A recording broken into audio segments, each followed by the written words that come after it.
Try mo. Ah.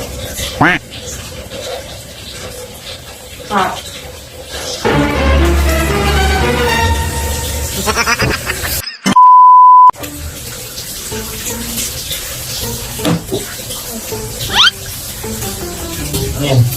Kasi yung ampalaya binabad ko kagabi. Napanood ko kasi ito sa ano, sa Facebook. Pag binabad ko yung ampalaya sa gabi sa magdamag, mawala daw yung pait. Matamis daw. Ayun.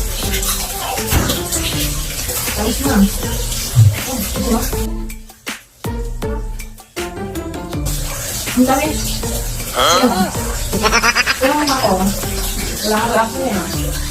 Buka na. Ang sarap. Buka na. Ang tamis na hindi lang mo pait.